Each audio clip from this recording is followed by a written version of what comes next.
Al-Iman TV, sarana penyubur keimanan. Assalamualaikum warahmatullahi wabarakatuh. Alhamdulillah wassalatu wassalamu ala rasulillah wa ala alihi wa ashabihi wa man tabi'ahum bi ihsanin ila yaumiddin, amma ba'd. Ma'asyiral muslimin wal muslimat, para pemirsa Al-Iman TV, para pendengar Radio Suara Al-Iman, demikian pula kaum muslimin, kaum muslimat yang semoga senantiasa dirahmati oleh Allah Subhanahu wa taala. Alhamdulillah, tak lupa kita panjatkan puji syukur kita kepada Allah Subhanahu wa taala yang senantiasa melimpahkan banyak kenikmatan kepada kita semua, terutama pada kesempatan pagi yang baik ini.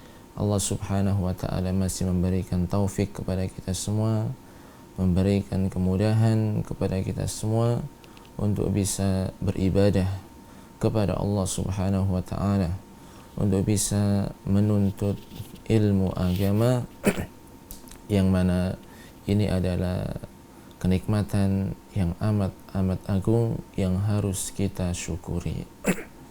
Kemudian seperti biasa, pada kesempatan pagi yang baik ini kita akan melanjutkan kajian kita yang membahas tentang kisah-kisah para nabi, yang mana kisah-kisah para nabi ini ya diambil dari kitab yang berjudul Fabihudahu Muqtadi, karangan Syekh Dr. Utsman Al-Khamis hafizahullahu ta'ala. Dan pada kesempatan kali ini kita akan menjelaskan tentang kisah Nabi Ismail alaihissalam, yang mana pada pertemuan yang sebelumnya ya kita telah jelaskan panjang lebar, yaitu tentang kisah Nabi Ibrahim alaihissalam. Maka ya mudah-mudahan Allah memberikan taufik kepada kita semua untuk bisa mengetahui ya tentang kisah Nabi Ismail alaihissalam. Para pemirsa Al-Iman TV, para pendengar Radio Suara Al-Iman, dan juga kaum muslimin, kaum muslimat rahimani wa rahimakumullah, kita telah tahu bahwasanya Nabi Ibrahim berdoa kepada Allah Subhanahu wa ta'ala, memohon kepada Allah Subhanahu wa ta'ala, Rabbi habli minas salihin, memohon kepada Allah agar diberikan keturunan yang soleh, yang taat, yang tunduk dan patuh kepada Allah Subhanahu wa ta'ala. Diberikan anak yang taat, yang soleh. Karena Nabi Ibrahim alaihissalam ya telah mengetahui keadaan kaumnya yang tidak mau beriman, yang tidak mau menerima dakwah yang dibawa oleh Nabi Ibrahim alaihissalam. Setelah dikasih hujjah, argumentasi yang sangat jelas bahwasanya apa yang mereka sembah itu adalah sebuah kebatilan ya, dan yang berhak disembah hanyalah Allah Subhanahu wa ta'ala. Dikasih hujjah, argumentasi yang amat gamblang, jelas, yang membuka pikiran mereka.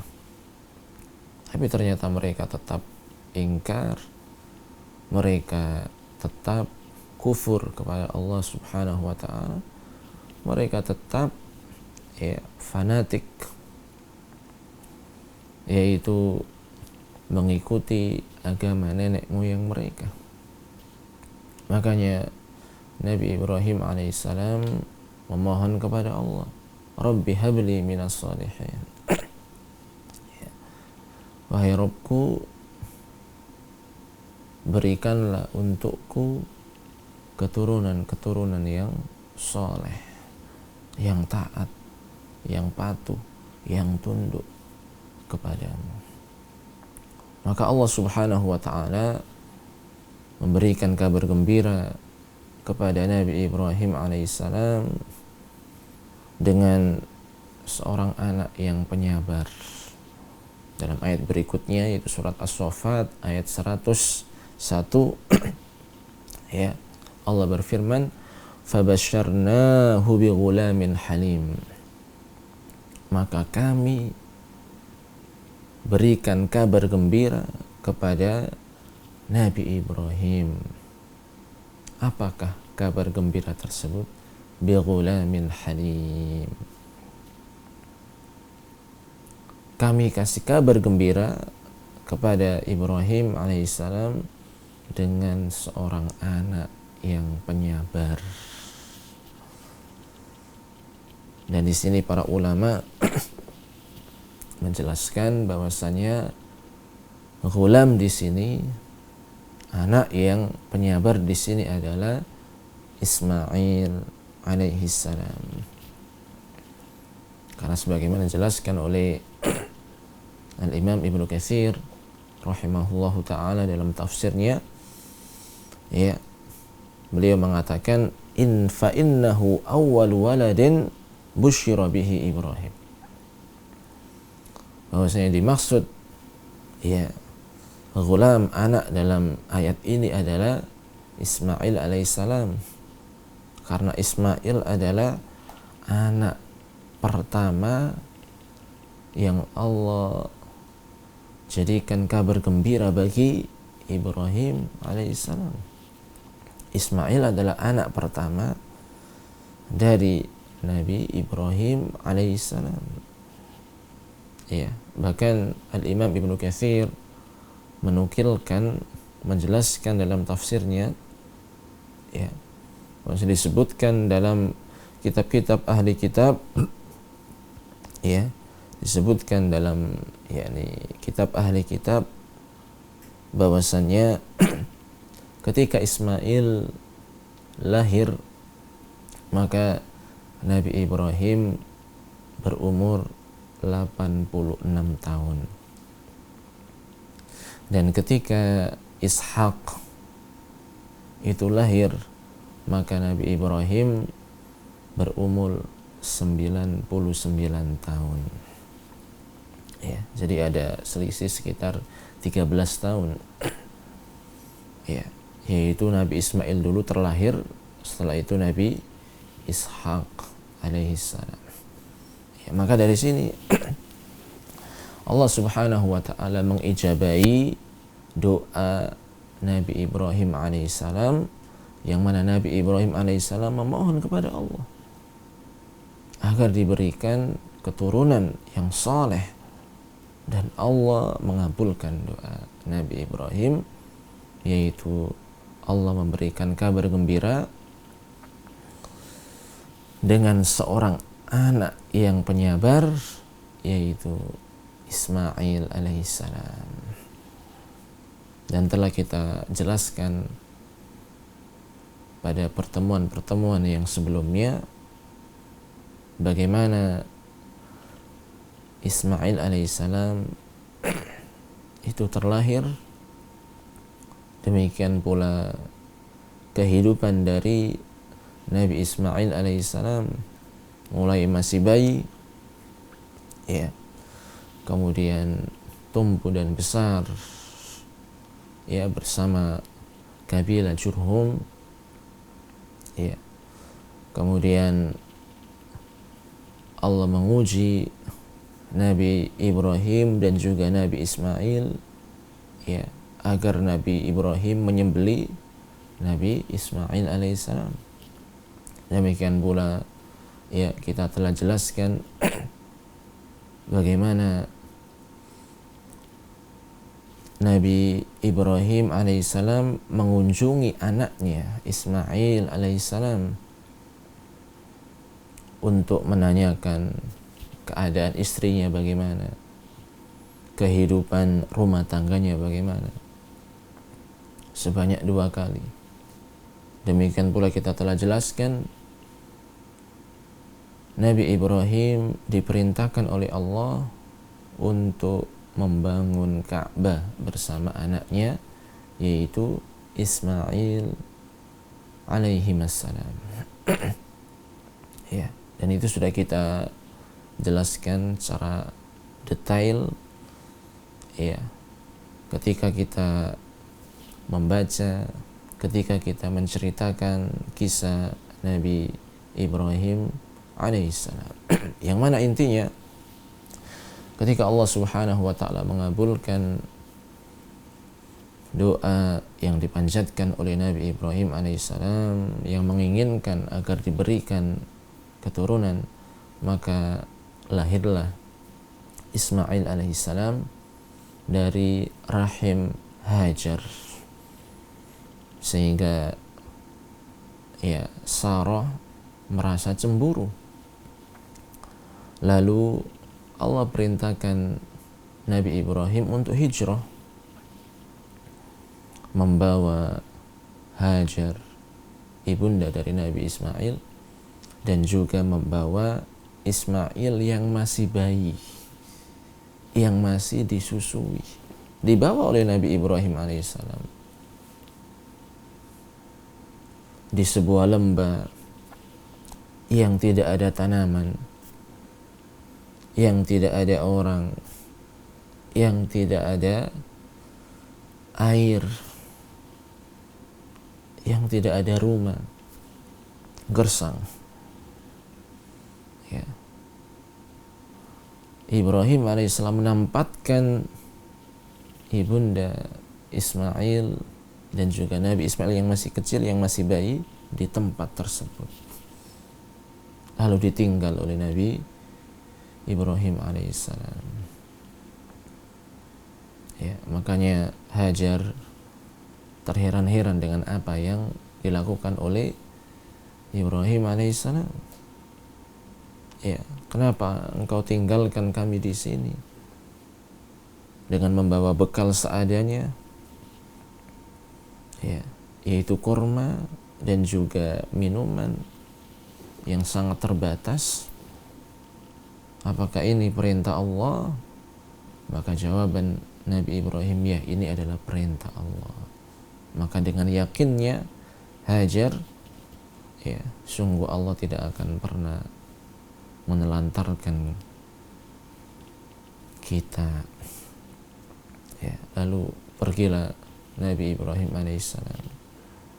Kemudian Ismail yang masih bayi, ya, disusui.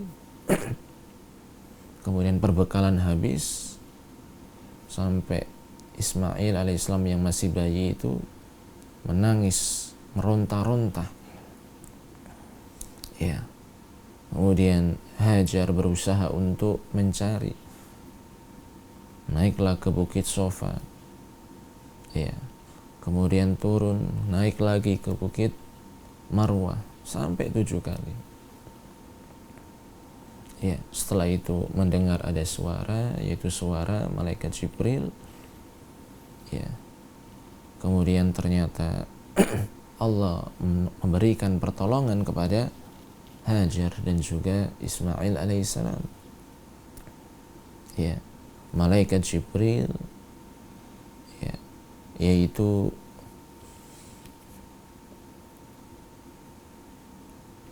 mengepakkan sayapnya, dalam sebagian riwayat yaitu tumitnya ke tanah, kemudian muncullah yaitu air Zam-Zam. Yang mana ketika muncul air Zam-Zam tersebut, ya, kemudian Hajar yaitu melingkarinya agar jangan sampai mengalir, sehingga di sini air Zam-Zam tidak mengalir. Ya, lalu datanglah suku Jurhum, kabilah Arab, ya, yang melihat ada burung-burung, ya, dan tidaklah burung itu yaitu turun kecuali di situ ada air, padahal di sana adalah gurun yang yaitu tandus. Maka ternyata ya benar di situ ada air. Ya, lalu meminta izin kepada Hajar agar bisa tinggal di situ, ya, dan ternyata dibolehkan, ya, dan Ismail alaihissalam yaitu tumbuh besar bersama kabilah Jurhum, yang mana kabilah Jurhum ini adalah kabilah Arab. Makanya Ismail alaihissalam, ya, bisa berbahasa Arab dan tumbuh besar menjadi pemuda yang sangat-sangat baik, yang sangat-sangat bagus, lalu dinikahkan dengan, ya, gadis dari suku Jurhum tersebut. Ya, ini secara singkat yaitu keadaan Nabi Ismail alaihissalam, ya, dari lahir kemudian mendapatkan yaitu ujian tersebut, ditinggal oleh bapaknya yaitu Nabi Ibrahim alaihissalam. Lalu setelah itu Nabi Ibrahim alaihissalam, ya, diberikan perintah oleh Allah lewat mimpinya untuk menyembelih anaknya yaitu Nabi Ismail alaihissalam. Tatkala sudah menginjak yaitu masa remaja yang sudah bisa diajak untuk membantu Nabi Ibrahim alaihissalam, dan di situ Nabi Ibrahim sangat-sangat sayang, sangat-sangat cinta. Makanya diuji kecintaannya, apakah dia cinta kepada anaknya atau cinta kepada Allah, diuji oleh Allah dengan menyembelih anaknya yaitu Nabi Ismail alaihissalam. Dan ya luar biasa, ya, seorang bapak diperintah untuk menyembelih anaknya yang sudah lama ditunggu, ya, dan pada umur-umur yang luar biasa sangat menyenangkan orang tuanya, ternyata disuruh, diperintah oleh Allah untuk menyembelih anak tersebut, ya. Dan ternyata Nabi Ibrahim alaihissalam bisa melewati ujian tersebut, ya. Nabi Ibrahim tunduk dan patuh, demikian pula Ismail alaihissalam tidak berontak, tapi tunduk dan patuh, bahkan mengatakan kepada bapaknya, satajiduni insyaallah minas sabirin, ya, engkau akan dapati aku termasuk orang-orang yang sabar. If'al ma tu'mar, ya, kerjakan apa yang engkau diperintahkan,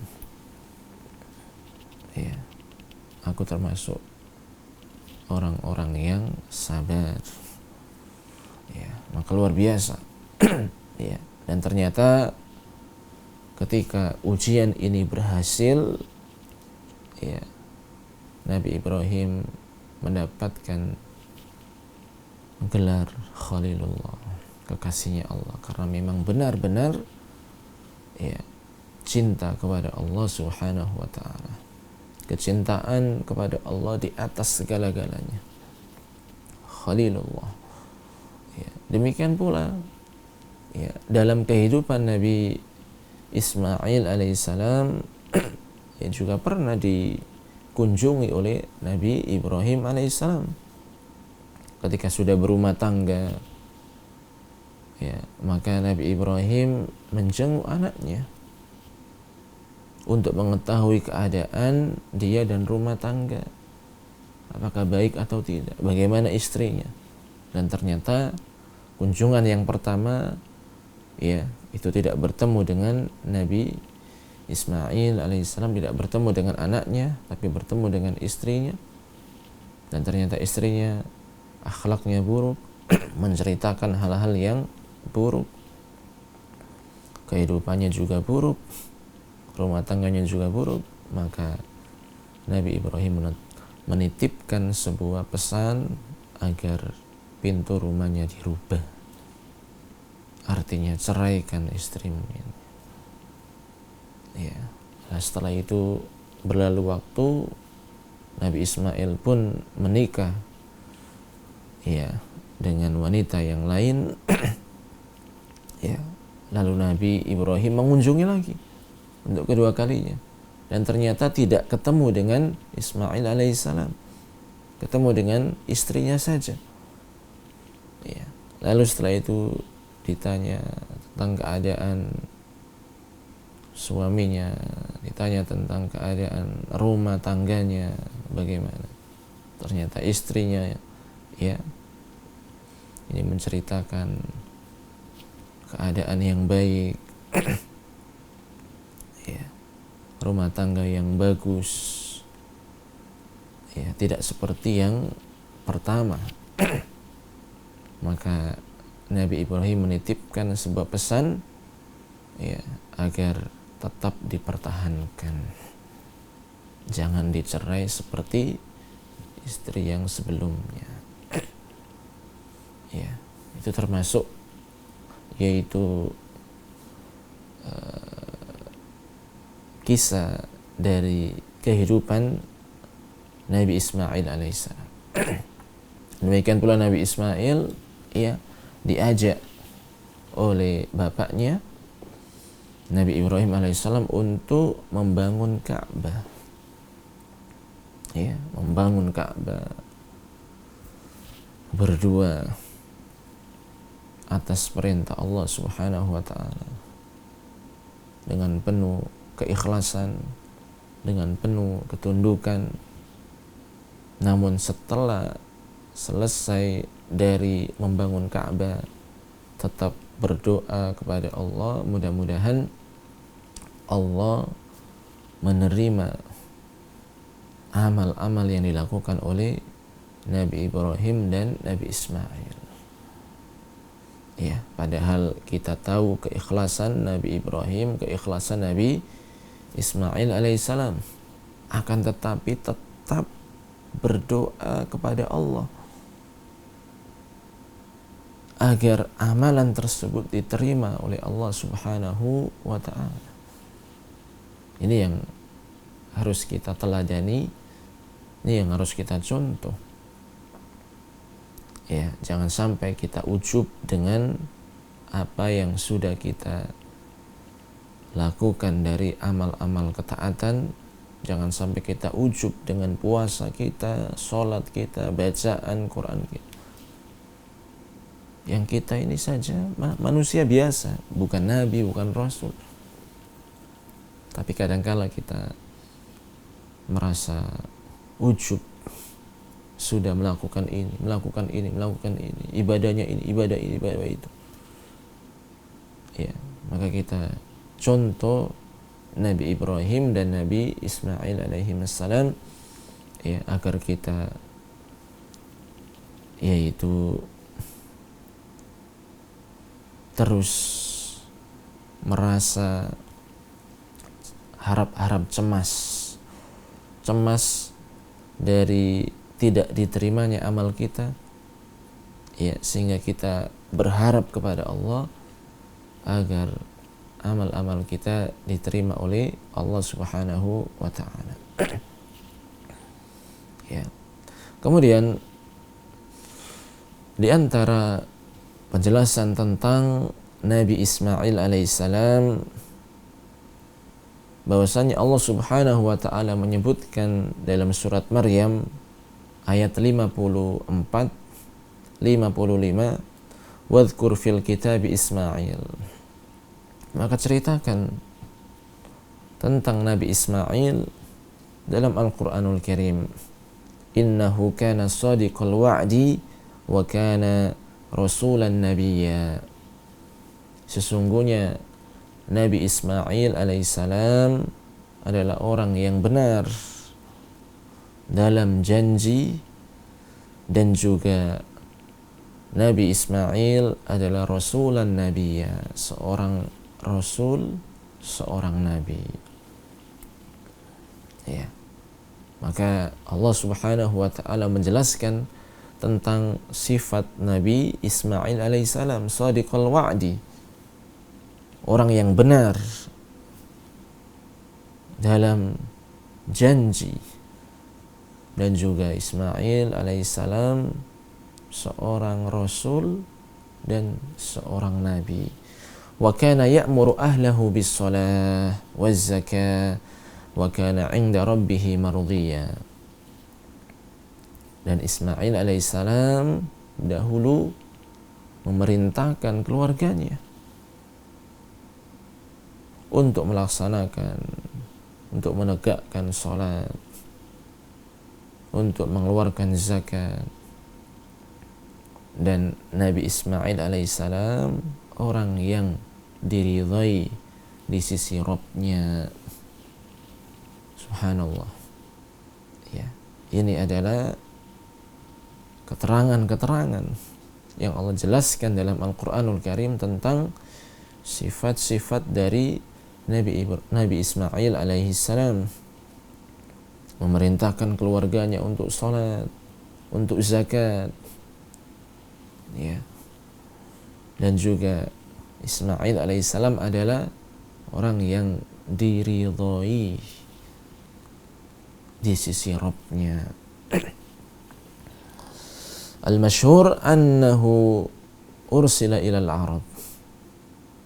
Dijelaskan bahwasannya Nabi Ismail alaihissalam diutus oleh Allah ke bangsa Arab. Walidzalik jaa fil akhbar anna al-Arab alladhi kanu yatufuna hawla al-Ka'bah wa qad khalatul hajj bisyirkiyat. Jadi Nabi Ismail alaihissalam diutus oleh Allah kepada bangsa Arab. Makanya di dalam cerita-cerita disebutkan orang-orang Arab dahulu mereka mengelilingi Ka'bah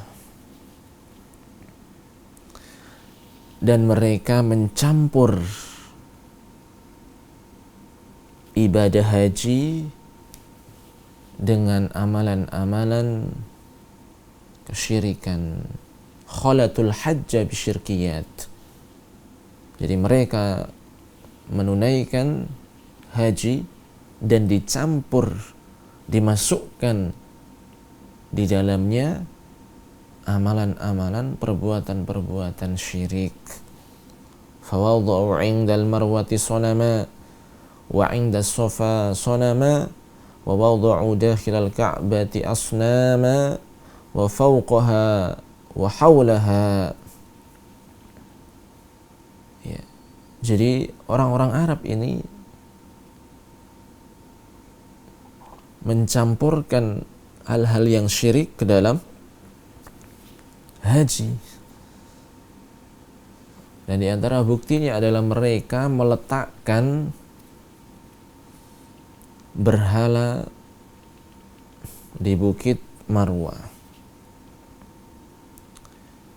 Juga meletakkan berhala di Bukit Sofa. Bahkan mereka menaruh berhala-berhala di dalam Ka'bah, dakhilal Ka'bah. Di atas Ka'bah ternyata juga ditaruh.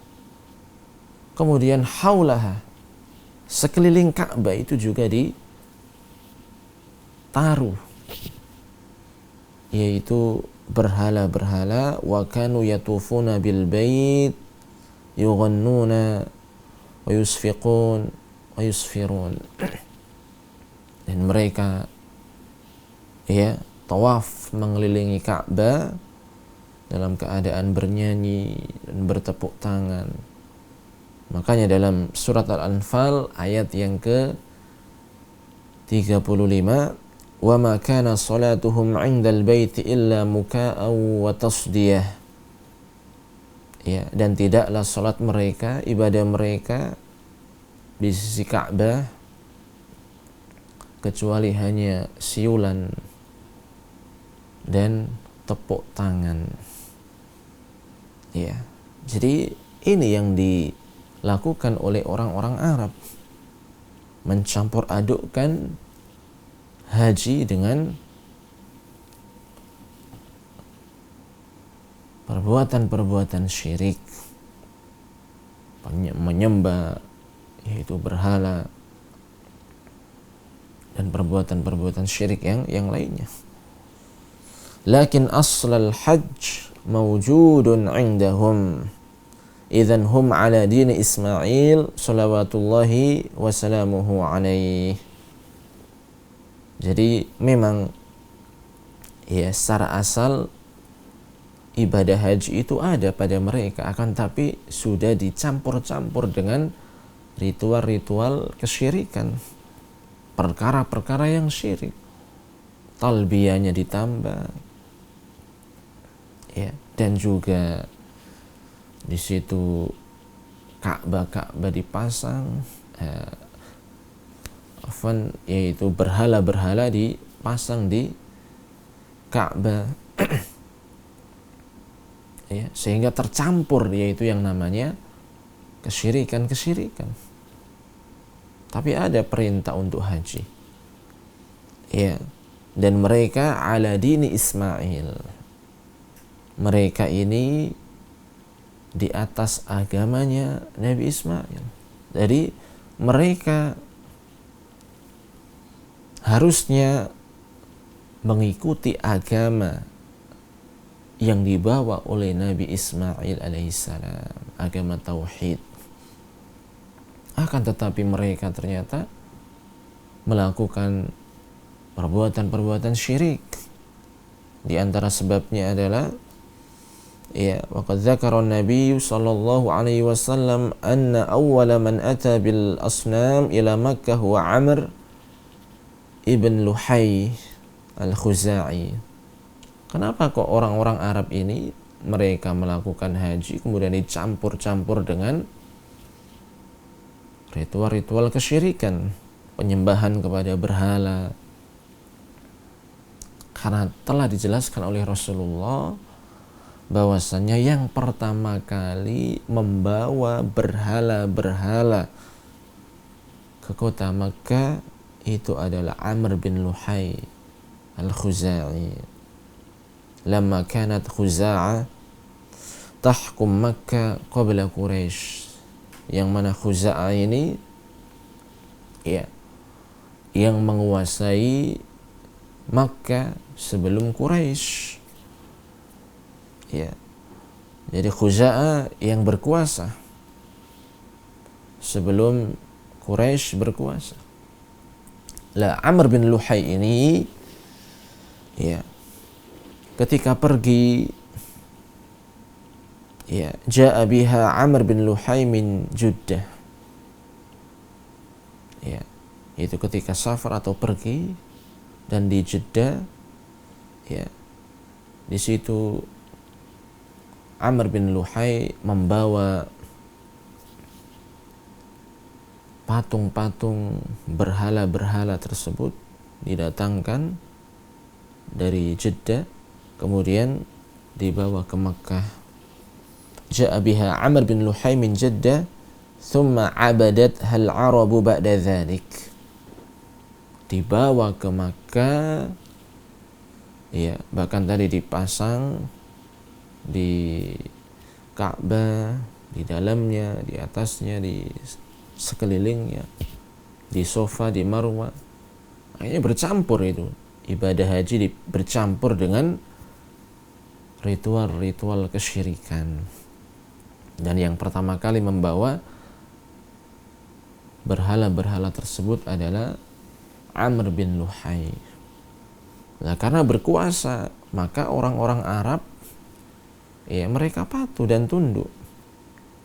Dan memang Amr bin Luhay ini termasuk orang yang disegani, dihormati oleh orang-orang Arab pada zamannya, sehingga tatkala dia yaitu terkesan dengan berhala-berhala tersebut maka orang-orang Arab pun menyembah ya berhala-berhala tersebut.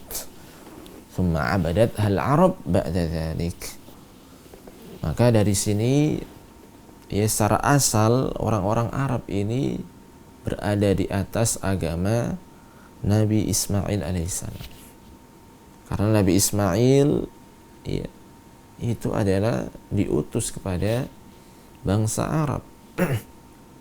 Lalu karena Amr bin Luhai Al-Khuzai membawa berhala-berhala ke kota Makkah, maka disitulah ya munculnya paganisme, penyembahan kepada patung-patung dan berhala. Akhirnya ya di Ka'bah, di Bukit Sofa, di Bukit Marwah terdapat patung-patung berhala-berhala ya, yang disembah oleh orang-orang Arab. Ya. Dan di antara bukti bahwasanya orang-orang Arab ini ya pada asalnya adalah berada di atas atau mengikuti agama Nabi Ismail alaihissalam, di antaranya adalah bisa dibuktikan bahwasanya Nabi kita Muhammad sallallahu alaihi wasallam adalah seorang nabi yang lurus. Mulai dari kecil tidak pernah menyentuh yang namanya berhala. Tidak pernah menyembah sedikit pun yaitu berhala. Lurus, hanif. Iya. Ketika berada di Gua Hira, Nabi Muhammad SAW itu pun ya beribadah.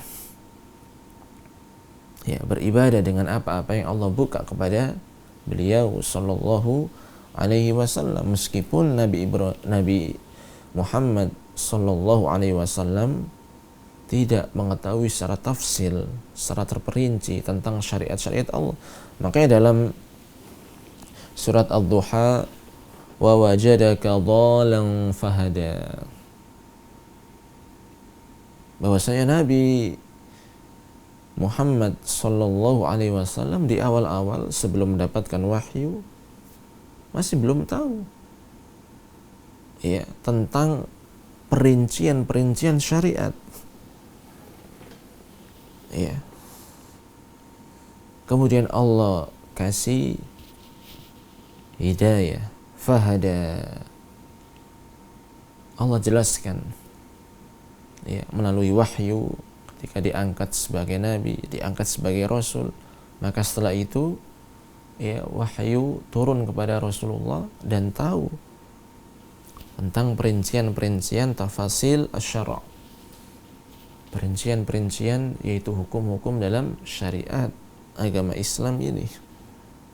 Ya, maka ini menunjukkan bahwasanya bangsa Arab yaitu mengikuti agama Nabi Ibrahim dan juga mengikuti agama Nabi Ismail alaihissalam. Bahkan dalam sebuah hadis riwayat Imam Muslim, ya, Aisyah pernah bertanya kepada Rasulullah sallallahu alaihi wasallam, bertanya tentang Abdullah bin Juda'an dari Bani Taim, yang mana Abdullah bin Juda'an ini kana yukrimul hajiz idza ja'u, benar-benar memuliakan orang-orang yang berhaji. Kemudian ditanyakan kepada Rasulullah. Aisyah bertanya kepada Rasulullah, "Ya Rasulullah, qad alimta ma kana min Abdullah bin Juda'an, fahal lahu syai'un 'indallah? Hal yanfa'uhu dzalika 'indallah?" Wahai Rasulullah, engkau tahu apa yang dilakukan oleh Abdullah bin Juda'an, kebaikan-kebaikan yang dilakukan oleh Abdullah bin Juda'an, apakah itu bisa mendatangkan pahala di sisi Allah, dan apakah itu bisa memberikan manfaat kepadanya di sisi Allah? Apa jawaban Rasulullah sallallahu alaihi wasallam? Innahu lam yaqul yauman rabbighfirli khati'ati yaumaddin. Ya, sesungguhnya Abdullah bin Jud'an meskipun dia melakukan kebaikan-kebaikan, tapi dia tidak pernah mengucapkan sebuah doa rabbighfirli, wahai Rabbku ampuni aku, ampuni kesalahan-kesalahanku yaumaddin, di hari pembalasan. Artinya dalam keadaan kufur, tidak beriman, sehingga tidak bermanfaat kebaikan-kebaikannya. Ya, harusnya dia mengikuti ajaran Rasulullah, beriman kepada Rasulullah, yang mana agama yang dibawa oleh Nabi Muhammad itu adalah agama Nabi Ismail dan juga agama Nabi Ibrahim alaihissalam. Ya, maka dari sini kita tahu bahwasanya orang Arab secara asal mengikuti agama Nabi Ismail, agama tauhid, akan tetapi tercampuri dengan paganisme, penyembahan kepada berhala-berhala, yang mana yang pertama kali membawanya adalah Amr bin Luhai al-Khuzai. Ya, itu yang menjadikan bangsa Arab menjadi bangsa yang paganisme, ya, menyembah kepada berhala-berhala dan patung-patung, dikarenakan yang pertama kali adalah dibawa oleh Amr, ya, bin Luhai al-Khuzai. Ya. Nah, kemudian dijelaskan bahwasanya Nabi Ismail alaihissalam memiliki keturunan dan anak-anak cucu, dan dari anak-anaknya, anak-anak cucunya Nabi Ismail alaihissalam itu tidak ada yang menjadi nabi kecuali satu. Ya, lam yakun min dzurriyyatihi minal anbiya illa wahid. Jadi keturunannya Nabi Ismail ini, ya, banyak dan tidak ada yang menjadi nabi kecuali satu saja, yaitu Nabi kita Muhammad sallallahu alaihi wasallam. Karena pada dalam sebuah hadis dijelaskan bahwasanya Allah Subhanahu wa taala memilih Kinanah dari keturunan Ismail alaihissalam. Kemudian dari Kinanah ini Allah memilih yaitu Quraisy, dan dari keturunan Quraisy Allah pilih Hashim, dan dari Hashim Allah pilih yaitu Nabi Muhammad sallallahu alaihi wasallam.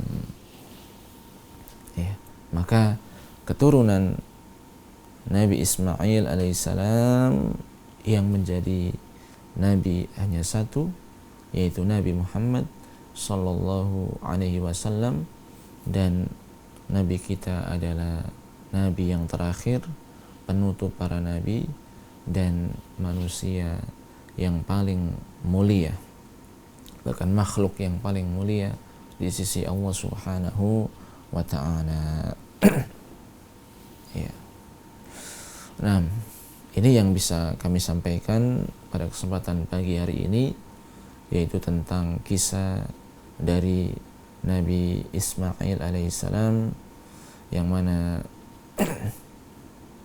kisah tentang Nabi Ismail ini tidaklah begitu panjang seperti bapaknya yaitu Nabi Ibrahim alaihissalam, akan tapi dari kisah yang singkat tentang Nabi Ismail ini, insya Allah kita bisa mengambil banyak faedah dan banyak manfaat, ya, dan mudah-mudahan Allah Subhanahu wa taala memberikan tambahan ilmu bagi kita dan tambahan yaitu ketakwaan sehingga kita bisa mengamalkan apa yang kita pelajari dalam kehidupan kita sehari-hari, dan mudah-mudahan kita tetap istiqamah dalam menuntut ilmu agama, dalam beramal soleh, ya, sehingga kita diwafatkan dalam keadaan husnul khatimah. Ini yang bisa kami sampaikan. Insyaallah kita akan lanjutkan pada pertemuan yang mendatang, yaitu tentang kisah Nabi Ishaq dan juga Nabi Yaqub alaihi wassalam. Demikian Allah Ta'ala alam. Aqulu qali hadza. Wassalamualaikum warahmatullahi wabarakatuh.